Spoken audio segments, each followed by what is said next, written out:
L'Esprit du Seigneur, l'Éternel, est sur moi, car l'Éternel m'a oint pour porter des bonnes nouvelles aux malheureux.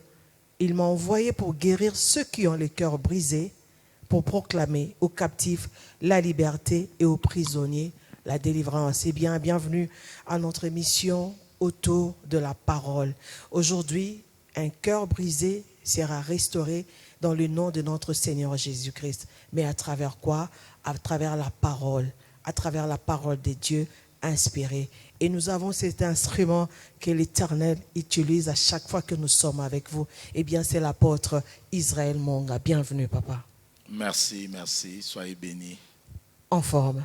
Très en forme. Très, très en forme. Ah, j'aime bien cette réponse. Oui. Aujourd'hui, nous parlons du cœur, n'est-ce pas? Oui, nous voulons parler du cœur. Pourquoi les cœurs? Pourquoi le choix du cœur? Maman Blandine, ces derniers temps, beaucoup de gens ont des problèmes du cœur. Avec tout ce qui a comme montée de la méchanceté, tout ce qui se passe actuellement, je crois que le problème, la solution, c'est la prédication qui est centrée sur le cœur. Alléluia, alléluia. La solution, comme papa vient de le dire, c'est la solution qui est centrée sur le cœur. Sur le cœur. Sur le cœur, parce que beaucoup de gens ont des problèmes. Alors, chers téléspectateurs, vous qui nous suivez, même sur les réseaux sociaux, allez même réveiller ceux qui dorment. Oui. Appelez-les au téléphone. Dites-leur que le temps a sonné pour suivre votre émission autour de la parole. Une émission qui va vous bénir, surtout avec ce thème qui est très important, le cœur. Papa, à vous la parole. Soyez bénis, Maman Blandine. Amen, amen, tous ceux-là qui m'entendent, c'est une journée de restauration de votre cœur. Amen, amen. Et nous n'allons pas commencer directement parce que la puissance qui vient de cette émission vient de la parole de Dieu. Alléluia. Le premier texte que nous allons prendre, c'est dans Proverbe 4, verset 23. Beaucoup de personnes connaissent cela. La Bible dit, garde ton cœur plus que toute autre chose, car de lui viennent les sources de vie. Donc, Maman Blandine, la vie est liée au cœur. Okay. Si on détruit ton cœur, on détruit ta vie. Okay. Et la Bible dit, garde ton cœur plus que ton travail, garde ton cœur plus que ta famille, garde ton cœur plus que tes enfants. Ça signifie que reprenez encore, garde ton cœur plus que ton travail. Garde ton cœur plus que ta famille. Même la famille. Garde ton cœur plus que même toi-même. Pourquoi? Parce que la vie qui va au travail dépend de ton cœur. La vie qui bénit ta famille dépend de ton cœur. La vie qui bénit tes enfants dépend de ton cœur. Nous sommes tellement pressés que vous puissiez les décortiquer pour nous. Je vais dire en d'autres termes ceci. La Bible dit, garde ton cœur plus que toute autre chose. Le mot plus que, dans d'autres versions, on peut dire au-dessus. Ça signifie que tous les autres domaines de ta vie ne doivent pas être au-dessus de ton cœur. Alléluia. Ça signifie de tous les domaines de ta vie, le cœur doit être au-dessus. Parce que si le cœur est au-dessus, la vie peut couler dans tous les domaines de ta vie. Et c'est pourquoi j'insiste en disant, quelqu'un doit garder son cœur.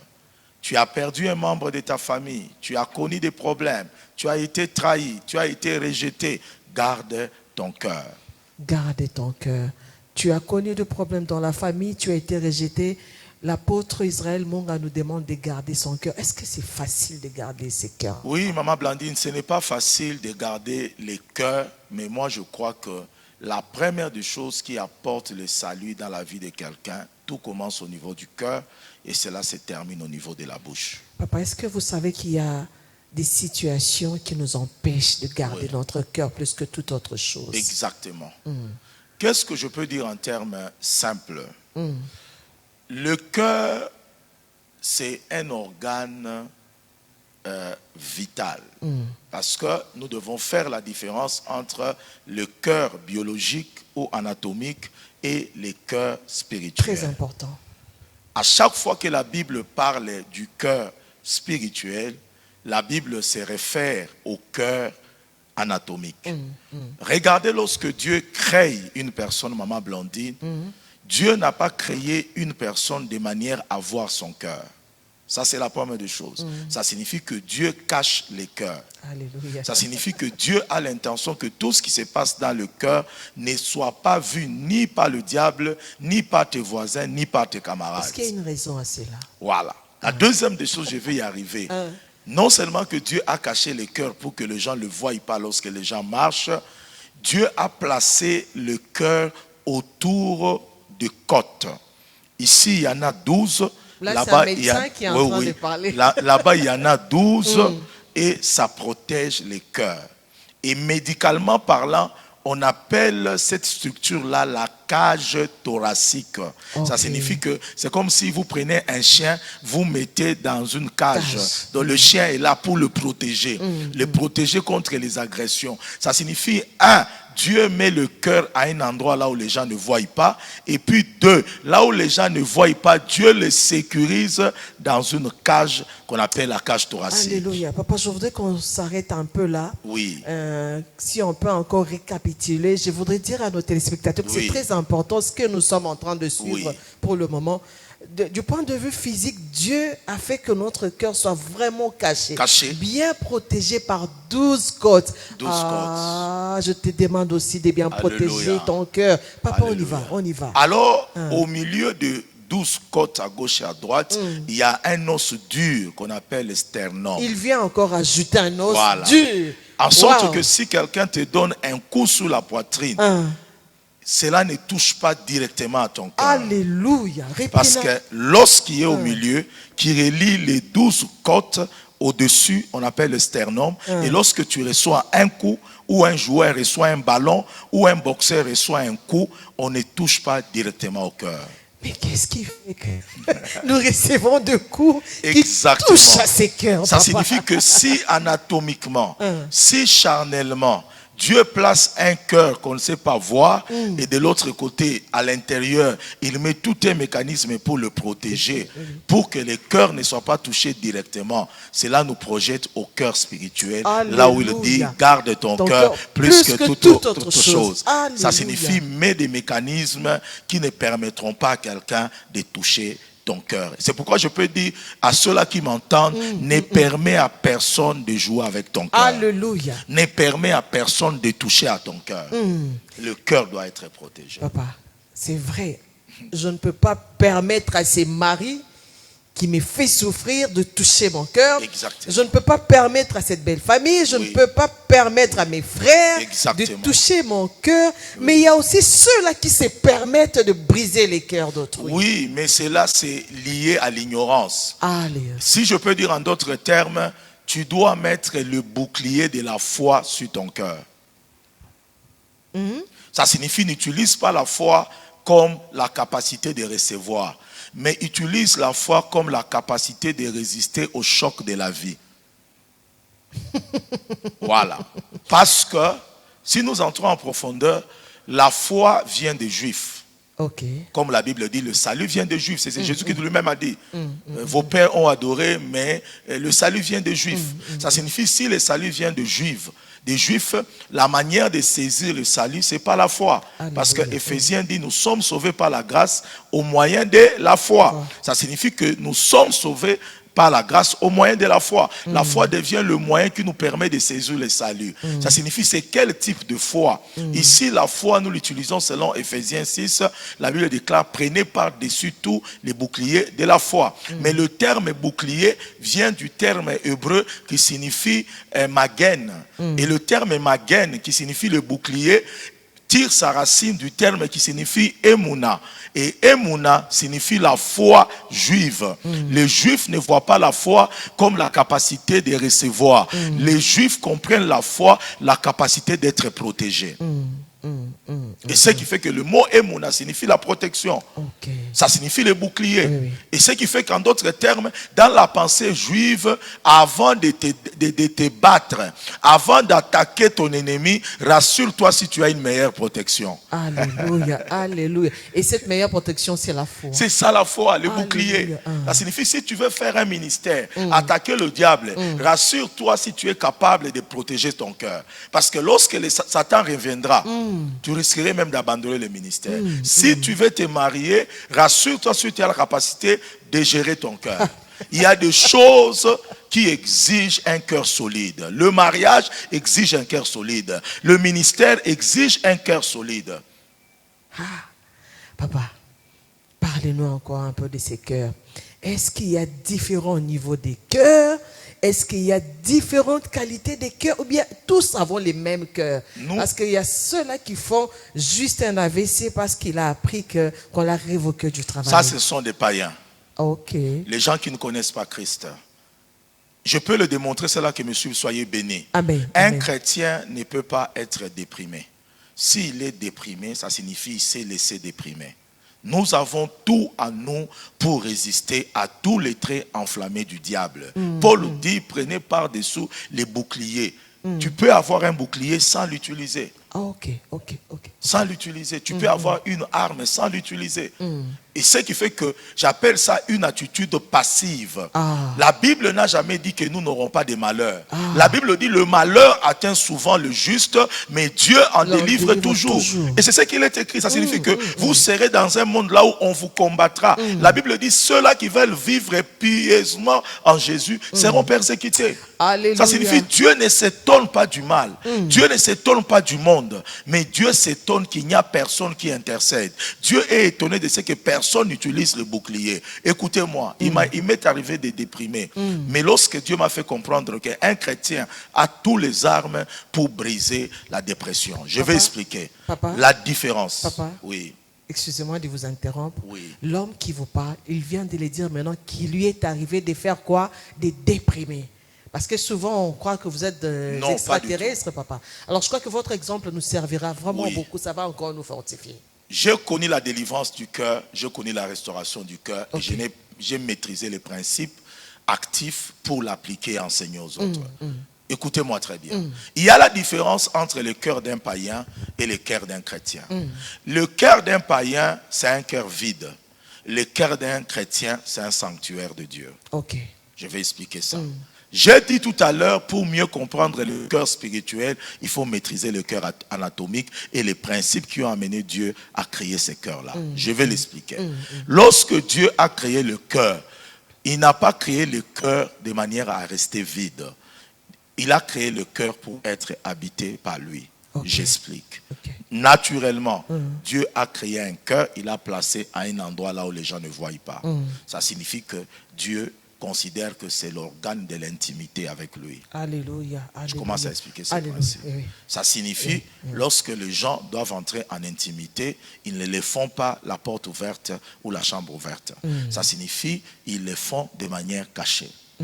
Ça signifie, la parole de Dieu devient comme la sémence d'un homme et le cœur d'un homme devient comme la sémence d'une femme. Alléluia. Ça signifie que ce que la femme appelle, ce qu'on appelle une matrice pour une femme, c'est ce que nous appelons le cœur pour une église. Alléluia. C'est la matrice qui porte les enfants. Qui porte la sémence. Et la sémence, c'est la parole de Dieu. Ça signifie que tout phénomène de fécondation s'est fait à l'intérieur du cœur de quelqu'un. Alléluia. Ça signifie que Dieu peut donner la capacité de produire, mais ton cœur peut l'anéantir. C'est très profond ce que l'apôtre est en train de dire. Exactement.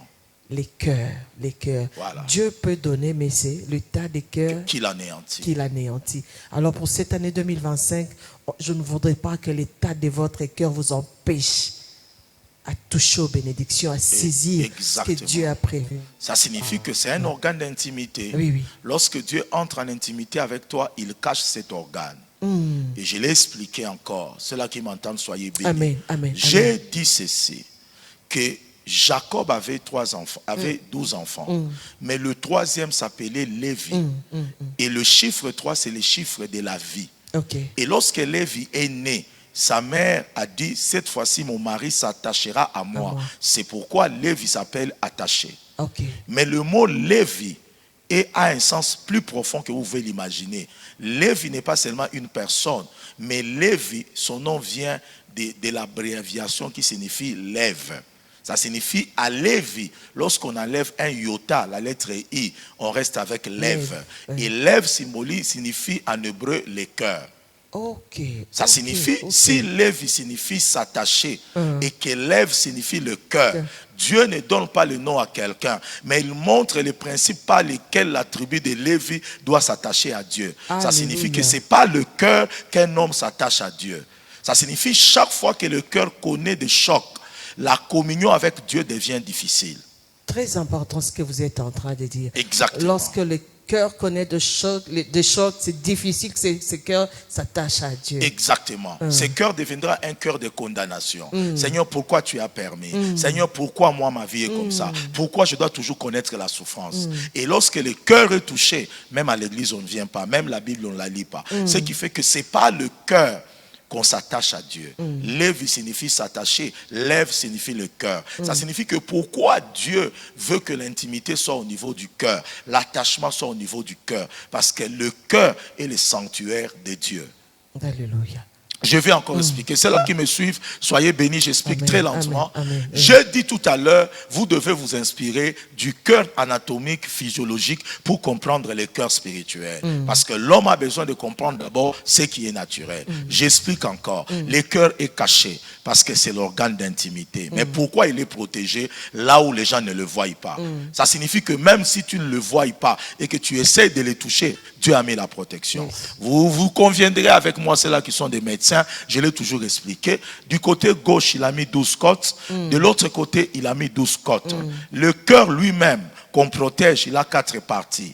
Lorsque vous le coupez en 4, vous avez l'oreillette gauche, l'oreillette droite, le ventricule gauche, le ventricule droite. Donc le cœur a 4 côtés, 4 parties, mais il est caché dans une structure qui a 12 côtes, 12 côtes. Donc, si on prend côtes. 12, ça fait 24. Si tu prends 4, ça donne le chiffre des 4 êtres vivants et des 24 vieillards. Où est-ce qu'on trouve les 4 êtres vivants et les 24 vieillards? C'est là où il y a le trône de Dieu. Ça signifie que même lorsque Dieu vient habiter dans le cœur d'un homme, Dieu a organisé le cœur d'un homme comme son trône.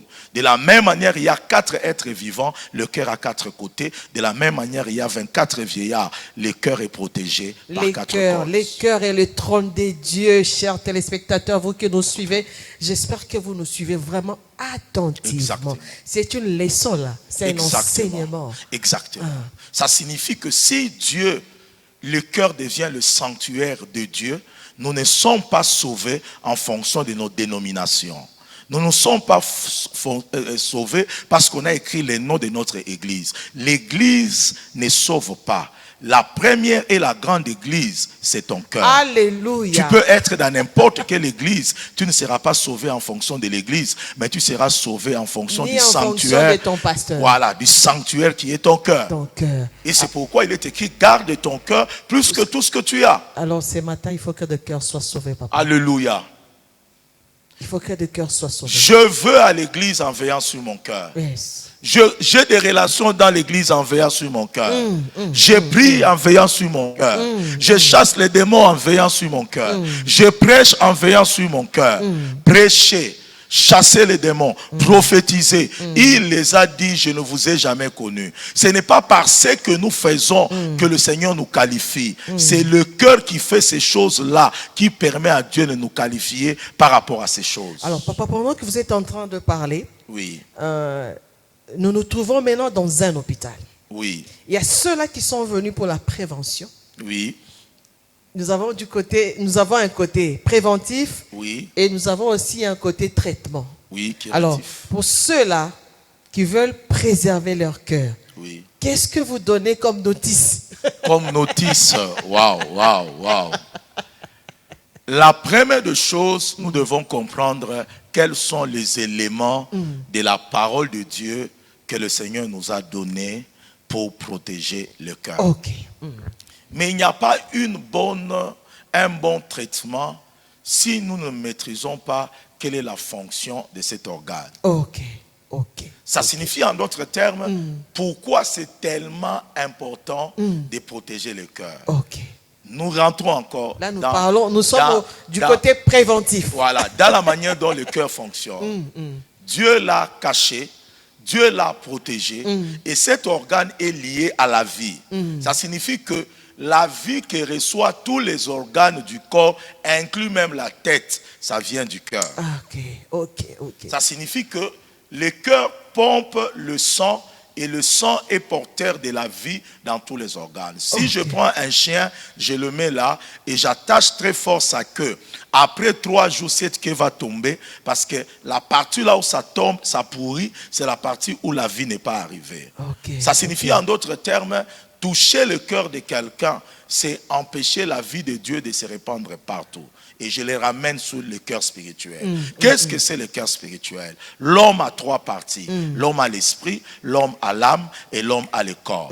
Ça signifie l'homme, c'est une entité qui a 3 parties, mais tous les 3 parties se communiquent. Ça signifie lorsqu'une partie est touchée, c'est tout le corps qui souffre. Si l'esprit est touché, le corps va souffrir. L'âme est touchée, le corps va souffrir. Et puis le corps est touché, ils vont souffrir. Alors l'homme a 3 parties. Nous avons l'esprit. Nous avons ici l'âme et au milieu, et nous avons l'âme et ici nous avons le corps. Ayant les 3 parties, l'âme a une importance capitale parce qu'elle a une position à cheval entre les 2 côtés. Ça signifie le cœur de l'être, c'est son âme. Parce qu'il est au milieu. Alors l'âme permet une transaction entre les réalités spirituelles et les réalités matérielles. Ce qui fait que par ton âme, tu peux manager des spirituels, touche les physiques. Par ton âme, tu peux manager les physiques, peut affecter les spirituels. Il y a même les psalmistes qui disent, mon âme, pourquoi t'as battu? Exactement. Maintenant, à l'intérieur de ton âme, le Seigneur a prévu, dans l'intercession entre ton âme et ton esprit, il a mis le cœur. C'est comme si le cœur est une porte entre l'âme et l'esprit. Ça signifie le cœur est plus proche de ton esprit que tes sentiments. Alléluia, suivez-nous attentivement. Ça signifie en d'autres termes, par ta pensée, la pensée de ton cœur, tu peux facilement affecter ton esprit. Ce qui fait que par tes sentiments, tu peux aussi affecter ton esprit, mais tes sentiments sont un peu plus loin de ton esprit que tes pensées. Et ce qui fait que tous les sorciers, tous les gens qui sont dans l'ordre mystique, utilisent beaucoup la pensée pour maîtriser leur esprit. Qui utilise tes pensées? Dès que tu te réveilles le matin, as-tu des pensées positives ou négatives? Exactement, c'est là que je voulais vous amener. C'est pourquoi la Bible ne voit pas le cœur comme seulement un organe là où tu dois penser. Non, il voit un organe, le cœur comme un organe qui a la capacité d'influencer ton esprit. Alléluia. Ton papa. Oui, c'est exactement ce que le cœur de l'organe qui doit influencer. Oui. Et non subir. Mais on peut lire Psaume 51, excusez-moi, verset 10. Psaume 51, Psaume 51, verset 10. J'ai lu au nom de Jésus. Ô Dieu, crée en moi un cœur pur, renouvelle en moi un esprit bien disposé. Ô Dieu, crée en moi un cœur pur, renouvelle en moi un esprit bien disposé. Il y a 2 choses que David a demandé. Le premier, c'est qu'il crée un cœur pur. De l'autre côté, qu'il renouvelle l'esprit. Lorsque vous lisez Ésaïe, Ésaïe dit ceci: j'ôterai de vous un cœur de pierre et je mettrai en vous un cœur de chair. Et je vous donnerai un autre esprit. En d'autres termes, pour recréer l'homme, pour que l'homme soit recréé, Dieu agit sur 2 organes, le cœur et l'esprit. Le management entre le cœur et l'esprit a une grande importance. C'est pourquoi chaque fois que le cœur est détruit, l'esprit peut monter, tout comme l'esprit peut descendre. Nous allons lire par exemple dans Proverbe 15, vous allez lire ça, Proverbe 15, à partir du verset 13, vous pouvez lire ça encore. Proverbe 15 à partir du verset 13. Un cœur joyeux rend le visage serein. Oui. Mais quand le cœur est triste, l'esprit est abattu. Voilà. Ça signifie qu'il y a une relation entre le cœur et le visage. Et puis une relation entre le cœur et l'esprit. Dans cette portion, Maman Blandine, des Écritures, il y a 3 parties de l'homme. Le visage pour le corps physique, le cœur pour l'âme et l'esprit abattu pour l'esprit. Ça signifie que l'homme a 3 parties qui se communiquent. Mais le cœur devient le centre. Lorsque le cœur est triste, il abat l'esprit. Lorsque le cœur a des problèmes, cela s'élit sur le visage. Ça signifie en d'autres termes, le cœur influence d'un côté le monde physique et notre entourage, de l'autre côté, le cœur impacte le monde spirituel. Et c'est pourquoi la raison de ces thèmes aujourd'hui, parce que le Seigneur veut que vous soyez sauvés, parce que Dieu veut que vous nagez dans les surnaturels cette année. Alors prépare ton cœur à mieux comprendre aussi ces enseignements. Oui. Parce que l'apôtre refuse que nous ayons des cœurs tristes. Non, on ne peut pas et ça aura de l'impact sur notre parcours cette année. Exactement. Parce que lorsque le cœur est triste, les visages, lorsque le cœur est joyeux, le visage est serein. Ça signifie que le visage, c'est une partie du corps. C'est le monde physique. Là où les gens te lisent. Je l'ai dit à la prière matinale. J'ai dit à ceux-là qui étaient venus. Le visage est ce qu'on appelle, lorsque tu vas dans un magasin, ce qu'on met là devant. Comment on appelle ça? Non, on appelle ça comment? La structure qui est là. La structure qui est là. Ça signifie, avant d'entrer dans un magasin, qu'est-ce qu'on te présente là? Il y a un panneau. Non, avant d'entrer dans le magasin, il y a un miroir qui est là. On met des mannequins, on appelle vitrine. Ça signifie que c'est ce qui t'attire d'aller vers un magasin, c'est la vitrine. Et on ne met pas n'importe quel vêtement. On prend des bons vêtements et puis on met les mannequins pour que ça attire. Ça signifie que le visage d'une personne, c'est comme cette structure-là. Lorsqu'on te regarde, avant de savoir ce qu'il y a dans ton cœur, ce qu'il y a dans ton cœur, c'est lié sur ce qu'il y a sur ton visage. Ton visage est la vitrine de ton cœur. Voilà. J'insiste encore, ton visage est la vitrine de ton cœur. Nous savons voir si ton cœur est joyeux à travers ton visage. Exactement. Et on sait voir que s'il y a quelque chose de bon à l'intérieur, en regardant sur le visage, surtout les jeunes filles, ne soyez pas comme des militaires. Donc vous avez un visage comme ça, parce que dans ta famille, tu as des problèmes. Tu vas faire fuir les fiancés. Parce que le fiancé ne vient pas, il y a maintenant des rides sur ton visage. Exactement. Parce que le cœur est triste. En regardant seulement ton visage, il peut lire les contenus d'Aroya Kunate. C'est très important. C'est le médecin qui parle, médecin physique et spirituel. Exactement. Maman, jeune fille, papa abordait un point là. Les fiancés ne savent pas venir quand ton cœur est triste. Quand ton visage, là, les visages t'accusent même. Même au niveau du département, au niveau de l'intercession. Comment le frère là va venir quand ton cœur là est triste? Et ça se voit, ça se lit sur ton visage. Et même une mère de famille qui se réveille le matin, il a un visage triste. Il ne sait pas communiquer la joie à ses enfants. Les enfants regardent maman, ils sont affectés. Allez, prends les sacs, allez, prends le déjeuner, allez, courez vite. Et la maman ne sait pas communiquer la joie de vivre à son mari, ne sait pas communiquer la joie de vivre à sa famille, parce que sur son visage, on lit que dans son cœur, il y a la mort. Dans le cœur, il faut qu'il y ait la vie. Papa, ces cœurs qu'on lit sur le visage de la maman, ça n'a pas été fait comme ça. Exactement. Il y a une cause, il y a toujours de causes pour avoir des cœurs le problème avec Dieu, joyeux. Le problème avec Dieu, ce n'est pas la cause. Le Seigneur sait que nous sommes dans un monde là où il y a le problème. C'est la manière dont tu dois gérer ton cœur. La méchanceté a atteint un niveau très élevé et nous devons affronter le monde en ayant un cœur qui est protégé. Oui.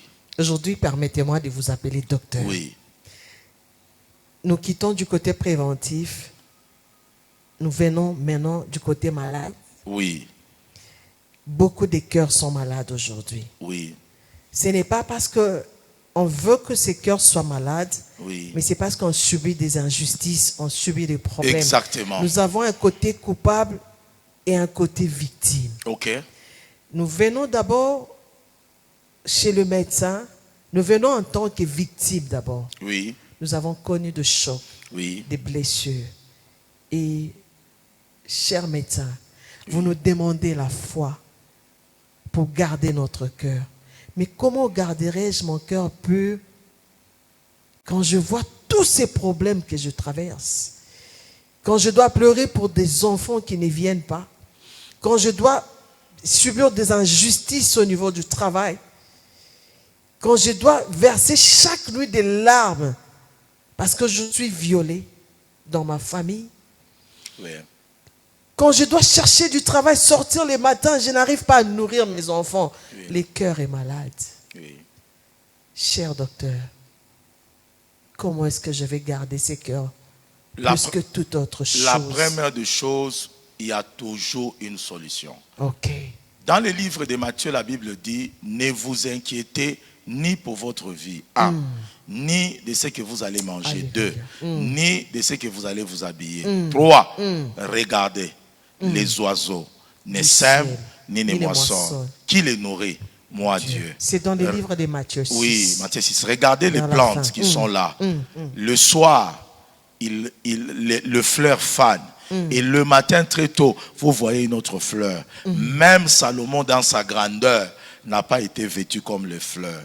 Maintenant, si le fleur et les oiseaux ne travaillent pas, mais ils vivent, ils ont des enfants, ils font des nids. Maintenant, vous, à plus forte raison, qui êtes créés, vous avez été créés à mon image. Alléluia. Ça, c'est le traitement. Est-ce que qu'on Dieu vient de t'a nous demandé donner. de chercher la nourriture ou Dieu est capable de te nourrir? Alléluia. Ça signifie que c'est lui qui cherche la nourriture, c'est lui qui s'inquiète, il croit que c'est par sa propre force qu'il peut trouver la nourriture. La Bible dit, ne vous inquiétez De rien. pas de ces choses-là. Alléluia. La Bible dit, le lendemain prendra soin De de lui-même. lui-même. Ah. Et à chaque jour suffit Suffit sa sa peine. Ce sont les païens qui cassent leur tête pour ça. Mais vous, recherchez premièrement le royaume de Dieu et la justice de Dieu. Le reste vous sera donné. Ça, c'est la règle numéro 1. Amen. Comprendre que les choses qui t'inquiètent, ce n'est pas par ta force, par ta puissance, c'est le Seigneur qui fera cela. Alléluia. Règle numéro 2. Règle numéro 2. À chaque fois qu'il y a un problème, derrière le problème que Dieu permet, il y a un enseignement. Ok. Il y a un enseignement. Quelqu'un vient de perdre un enfant et il commence à pleurer. Seigneur, tu étais où? Le Seigneur revient. Il lui dit, tu sais que j'ai permis ça parce que le diable avait l'objectif de te prendre. Et j'ai pesé. Tu es entouré par des ennemis. Aussi longtemps que ces ennemis sont là, tu risques de perdre ta vie. Je permets ces malheurs pour te réveiller, pour que tu regardes dans quel environnement, moi, Dieu, je peux te bénir. Dans cet environnement, tu perdras ta vie. Alors, je permets que tu perds quelque chose, mais pour gagner quelque chose d'autre. Et c'est là le problème. À chaque fois qu'il y a un problème, nous voyons quel est le problème. Regardez, Jésus dit à Pierre, il dit, c'est moi, viens. Pierre dit, tu es un fantôme, rassure-toi, c'est moi, viens.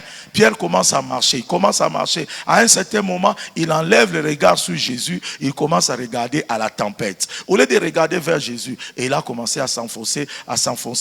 Jésus est venu, il a dit, homme de peu de foi, pourquoi tu as douté? La première des choses, les gens sont habitués à regarder au problème au lieu de regarder à Dieu.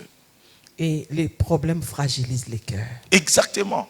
Ça fragilise les cœurs. Ça amène le désespoir. Ça amène la peur de l'avenir. Mais lorsqu'on regarde à Dieu, on comprend les choses et on est rassuré. Et on sait comment il faut faire. Écoutez-moi, maman Blandine. Nous sommes habitués à beaucoup prier. Mais lorsqu'un problème arrive, nous comptons chez les gens. Oui. Et c'est pourquoi lorsque vous lisez les livres que nous allons lire ici avec vous dans Jérémie, qu'est-ce que dit Jérémie? Jérémie 17, verset 9. Jérémie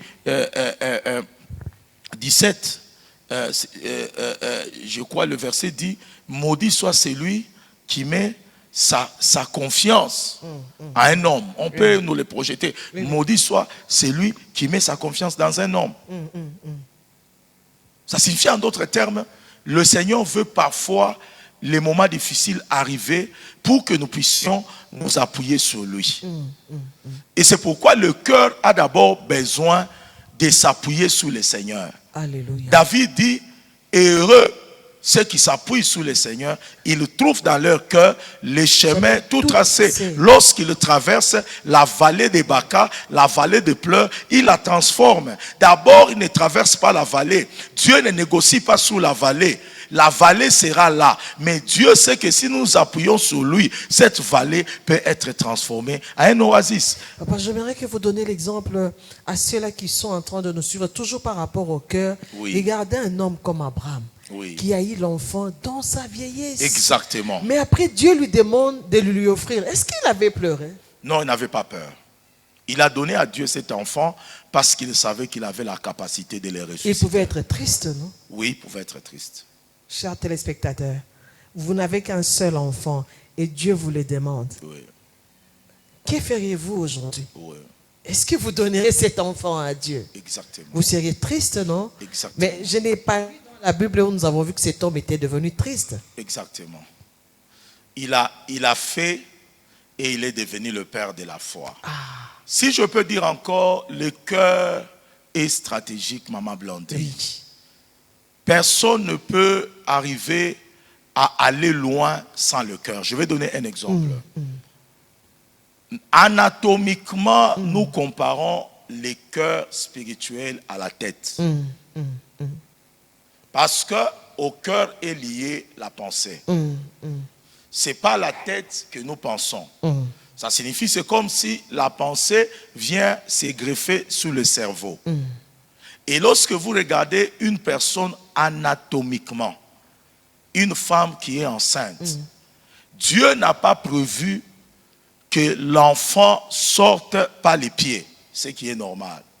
L'enfant fait grandir dans la matrice de sa mère en ayant mais le jour où l'enfant aura, la grossesse va arriver à 9 mois par un signal inconnu qu'on ne sait même pas expliquer par un médecin. Et moi, le Seigneur m'a dit que c'est lui-même qui parle à l'enfant, que le temps est arrivé, tourne, sort. Mais pourquoi l'enfant ne sortait pas par les pieds? Il sort par les pieds. Anatomiquement parlant, si l'enfant donne les pieds, l'accouchement est bloqué. Si l'enfant donne la main, l'accouchement est bloqué. On appelle ça une dystocie. La seule possibilité que l'enfant sorte, ce n'est que par la tête. Parce que si la tête sort, les épaules passeront, les mains passeront, les pieds passeront. Ça signifie en d'autres termes, il n'y a pas percée dans la vie d'une personne si ses pensées sont bloquées. Alléluia. Là, je vais donner un témoignage. Oui. Mon témoignage personnel. À un moment de ma vie, tout était bloqué. Oui. Et un jour, dans la prière, j'entends Dieu me dire, pardonne telle personne. Exactement. J'ai pleuré, papa. J'ai dit, Oui. mais je l'ai déjà pardonné depuis longtemps. Il m'a dit, non, non, non. Oui. Tu ne l'as pas encore libéré totalement de ton cœur. Exactement. Papa, j'ai pleuré. J'ai dit, je le pardonne. Je le pardonne. Et ça ne m'a pas pris 2 mois pour voir une bénédiction. Exactement. C'est la tête. Oui. Ça signifie qu'aucun enfant ne sortira de la maternité et se manifestera, vous le portez, s'il ne donne pas la tête. Et d'ailleurs, les médecins, les gynécologues, lorsqu'ils regardent, ils disent c'est un bon pronostic si l'enfant a déjà tourné. Pourquoi l'enfant doit tourner? Parce que ce qui permet la percée dans la vie d'une personne, c'est la tête. Alléluia. C'est pourquoi toutes les personnes dont le diable attaque la tête, ils peuvent manquer leur destinée. Et la tête, ce sont les pensées. Et les pensées. Et dans le symbolisme du corps, dans le domaine de la délivrance, généralement, la tête et le cheveu symbolisent la destinée et la gloire. Okay. C'est pourquoi lorsqu'on a coupé les cheveux à Samson, la gloire était tombée. Mais la tête symbolise la destinée. Et dans le monde des ténèbres, une fois qu'on prend le cheveu de quelqu'un, on lie. Ça signifie qu'on bloque la destinée de la personne. Et c'est pourquoi lorsque Lazare est sorti, le main était lié, c'était le symbole du travail. Le pied était lié, le symbole de la vie. Mais la tête, c'est le symbole de la destinée. Okay. À chaque fois que la tête n'arrive pas à sortir, personne ne peut atteindre sa destinée. Papa, pendant que vous parlez, j'aimerais que vous regardiez la caméra. Oui. Je vois un homme avec des pensées suicidaires. Exactement. Je voudrais que vous libériez un message. Oui. Je le sens, c'est très fort en moi. Je peux dire à tous ceux-là qui m'entendent, l'esprit de se suicider vient de la dépression. C'est le 4e stade de la dépression. Ça signifie beaucoup de personnes qui ont des problèmes dans leurs pensées, ils finissent par déprimer. Et je vais le terminer par le livre des Proverbes. C'est là qui me suivent, soyez bénis. Nous l'avons déjà lu, Proverbes 15, 13. La Bible dit, un cœur triste abat l'esprit. Et le mot abattement, c'est la dépression. Ça signifie, pour traiter la dépression, il faut agir au niveau du cœur. Ça signifie, lorsque le cœur est malade, le cœur amène la chute de l'esprit. C'est ce qu'on appelle la dépression. C'est pourquoi le cœur doit être restauré pour que quelqu'un quitte la dépression. Je vais dire à celui qui m'entend, change ta manière de penser. Alléluia. Tu ne peux pas mourir aujourd'hui. Tu ne peux pas mourir maintenant. Dieu a un plan merveilleux pour toi. Ce n'est pas le moment où tu dois mourir. D'ailleurs, je chasse l'esprit de mort dans ta vie au nom de Jésus. Amen. Je peux terminer en disant simplement, la Bible dit dans Proverbes 22 et 17, 22, la Bible dit, un cœur joyeux, c'est un bon remède. Mais un esprit déprimé dessèche les eaux. En d'autres termes, je vais dire à ceux-là qui m'entendent, tu dois bien garder ton cœur. Le changement dans la vie d'une personne dépend de son cœur. Je vais terminer par un exemple pour compris pour ceux-là qui nous entendent. La vie d'une personne, Maman Blandine, c'est comme un véhicule. Lorsque vous roulez un véhicule, vous ne pouvez ni aller à gauche ni à droite par l'accélérateur. Vous ne pouvez ni aller à gauche ni à droite par l'embrouillage. Vous ne pouvez ni aller à gauche ni aller à droite par le changement de vitesse. La seule chose dans un véhicule qui te permet de changer de direction, c'est le volant. Qu'est-ce que c'est la pensée? La pensée, c'est le volant de ta vie. Ça signifie que tu ne peux pas changer de position, de direction si Dieu n'agit pas au niveau de ta pensée. Et c'est pourquoi le mot destinée signifie destination, signifie direction. Beaucoup de personnes, Dieu voulait changer leur vie, mais cela n'est pas arrivé parce qu'ils n'ont pas le temps de contrôler leurs pensées. Alléluia. À cette personne qui veut se suicider ce matin ou ce soir, ça dépend de l'heure à laquelle vous nous suivez. Gardez votre cœur. Alléluia. Personne ne va mourir. Alléluia. Tout dépend du moteur. Alléluia. Ce moteur-là, c'est le cœur. Alléluia. Alors papa, pour ceux-là, pour ces femmes, ces hommes qui sont en train de nous suivre, nous voulons que des cœurs soient restaurés maintenant. Nous voulons que des cœurs soient restaurés. Nous voulons des cœurs joyeux. Nous voulons des cœurs qui vont marcher dans le surnaturel. Un mot de votre part, Docteur Israël. Tous ceux-là qui m'entendent de partout là où vous m'entendez, garde ton cœur. Garde ton cœur parce que ta bénédiction n'est pas loin. Garde ton cœur parce que Dieu ne t'a pas appelé au malheur. Garde ton cœur parce que ton avenir, ta destinée dépend de lui. Partout là où quelqu'un avait l'envie de mettre fin à sa vie. Partout là où tu avais mal dans ton cœur parce que tu as perdu un être qui était cher. Partout là où tu as eu des soucis, tu as été trahi et rejeté. Je te présente un homme qui s'appelle Jésus. Cet homme est capable de restaurer les années que les sauterelles ont dévorées. Dans le nom puissant de Jésus de Nazareth, j'ai prié pour ton cœur. Que Dieu restaure ton cœur. Que Dieu restaure ton cœur. Que Dieu restaure ta vie. Que Dieu restaure tout le domaine de ta vie. De partout là où vous m'entendez. Que toute oppression sur ton cœur, cela soit brisé dans le nom puissant de Jésus. Je prophétise l'espérance dans ton cœur au nom de Jésus. Amen. La paix dans ton cœur au nom de Jésus. Amen. La force dans ton cœur au nom de Jésus. Amen. Que Dieu mette le bouclier sur ta vie. Sois béni, sois restauré au nom de Jésus de Nazareth. Et je dis Amen. Amen, amen, amen, amen, amen. Vous voyez combien c'est important ce thème. Garde ton cœur plus que toute autre chose. Nous savons que des vies sont bénies aujourd'hui. Merci pour ces cœurs restaurés. Ces cœurs qui étaient brisés, qui viennent d'être restaurés maintenant. Je ne fais plus de commentaires. Je sais que dans vos maisons, vous allez méditer sur les paroles que l'homme de Dieu a dit. Et n'hésitez pas à nous envoyer vos témoignages. Nous en avons vraiment besoin. N'hésitez pas à nous envoyer même des petites vidéos par rapport au miracle que vous venez de vivre maintenant. Soyez bénis, soyez bénis, soyez bénis.